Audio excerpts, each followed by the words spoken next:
안녕하세요. 디지털 역량개발 노진경입니다. 오늘은 최근에 또 하나의 새로운 일상으로 자리 잡고 있는 비대면 면접 성공 전략에 대해서 함께 살펴보도록 하겠습니다. 비대면 상황이 가지고 있는 몇 가지의 기술과 상황적인 장점을 최대한 활용할 수 있는 전략을 정리를 해보았습니다. 첫 번째, 우리 비대면 면접을 할 때는 본인이 사용할 컴퓨터라든지 스마트폰이라든지 패드, 태블릿, PC 등을 활용하실 텐데요. 그때는 통신망을 반드시 확인을 하실 필요가 있습니다. 면접 중에 통신망이 불안해서 소통이 잘 안 되거나 상대방의 질문을 잘 듣지 못하는 경우가 발생하면 안 되기 때문에 반드시 통신망을 확인할 필요가 있겠죠. 다음에는 장소 선정도 굉장히 중요합니다. 많은 사람이 있는 카페라든지 또는 도서실 이런 데서는 적절한 장소가 되지 않을 것입니다. 그리고 장소를 조명 잘 고려를 하셔서 조명으로 인한 본인의 모습이 비춰지는지도 충분히 사전 점검이 필요할 것이고요. 주변에서 들리는 소음이 들리지 않도록 소음을 차단하는 방법도 필요할 것입니다. 그리고 분위기도 굉장히 중요하겠죠. 익숙한 곳에서 비대면 면접을 하시는 게 훨씬 좋을 것입니다. 그리고 익숙지 않은 장소에 가서 비대면 면접을 해야 될 경우에는 사전에 일찍 도착을 해서 점검을 할 필요가 있을 것입니다. 그리고 화면으로 보여지는 자신의 이미지도 잘 점검을 할 필요가 있을 것입니다. 화면 설정이 되겠죠. 비디오 영상을 통해서 본인의 보여지는 모습이라든지 옷의 색깔이라든지 또 바탕 배경 이런 부분들을 확인하실 필요가 있고요. 색깔을 사용한다라고 하면은 가능하다라고 하면은 회사의 이미지와 맞는 색상을 설정하는 게 좋을 것입니다. 그리고 개인적으로 이름표를 가슴에 부착할 경우가 있는데 이때 이름표가 상대방의 화면에 명확하게 보여지도록 할 필요가 있고요. 자기의 개성을 잘 활용하는 것도 중요하지만 지나치게 개성을 살리려고 하다가 상대방에게 약간의 불쾌한 느낌을 줄 수 있기 때문에 지나친 개성을 자제하는 게 도움이 될 것입니다. 그리고 휴대폰 에티켓이 중요하겠죠. 면접을 하는 중간에 전화벨이 울린다라든지 카카오톡 알림 소리가 울린다라든지 기타 휴대폰에서 들리는 소리가 상대방에게 들리지 않도록 주의를 하셔야 될 것이고요. 그것을 위해서는 기본적으로 무음으로 바꾸는 것이 유용할 것입니다. 그리고 비대면으로 보여지는 모습은 대면으로 보여지는 모습보다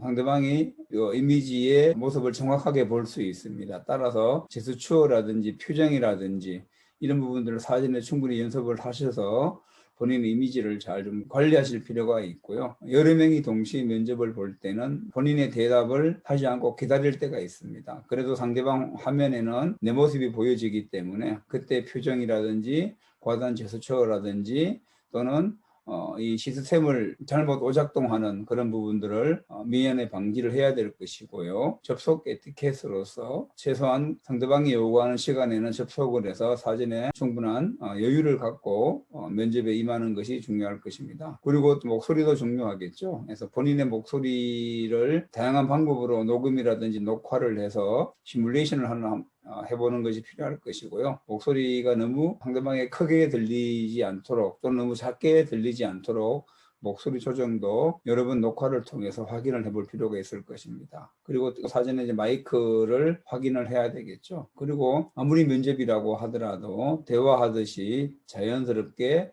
대답을 하는 것이 중요할 것입니다. 너무 긴장하지 마시고 평소에 본인이 가지고 있는 생각이나 의견들을 대화하듯이 자연스럽게 전달할 필요가 있을 것입니다. 그걸 위해서는 이제 질문과 대답을 잘 할 필요가 있을 것입니다. 물론 면접에서 질문을 할 기회가 많지는 않지만은 때로는 상대방의 질문이 의미하는 행간을 잘 읽어내는 것도 굉장히 중요한 부분들이고요. 때에 따라서는 상대방에게 또 질문을 할 경우도 있을 것입니다. 특히 상대방이 질문을 할 때는 상대방의 이야기를 잘 듣는 것이 굉장히 중요합니다. 필요하다라고 하면은 메모를 하는 것도 유용한 방법이 될 것입니다. 그리고 질문에 대한 대답을 할 때는 짧게 반복을 함으로써 상대방의 질문을 내가 얼마나 잘 이해하고 있는지를 보여주는 것도 중요한 것이고요. 대답을 할 때는 짧게 핵심만 이야기를 하는 연습을 하셔야 됩니다. 이걸 위해서는 다양한 면접에서 나올 질문을 예측 질문을 통해서 본인이 대답하는 내용들을 녹화를 하거나 녹음을 해서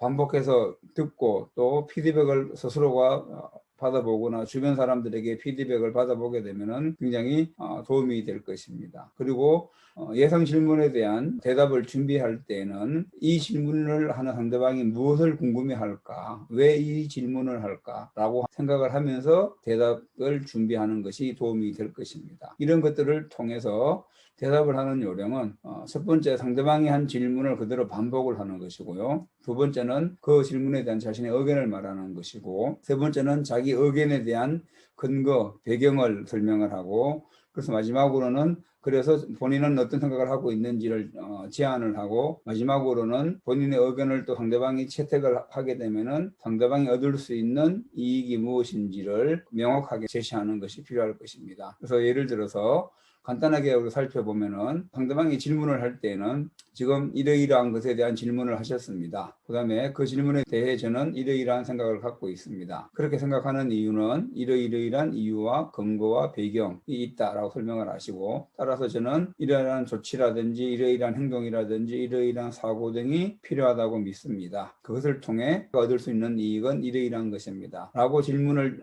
사전에 충분히 준비를 하시게 되면은 상대방 질문에 대해서 논리적인 대답이 가능을 할 것입니다. 이 5가지 방법으로 대답을 하더라도 시간은 대부분 1분 안팎이 소요될 것이기 때문에 시간의 길고 짧음이 중요한 것이 아니고 자기의 생각을 얼마나 논리적으로 표출하는가가 핵심이 되겠죠. 따라서 이 5가지 방법으로 연습을 하실 필요가 있고요. 결국은 비대면 면접을 잘하기 위해서는 다양한 방법으로 연습을 하는 것만이 완벽한 면접을 대비하는 방법이 될 것입니다.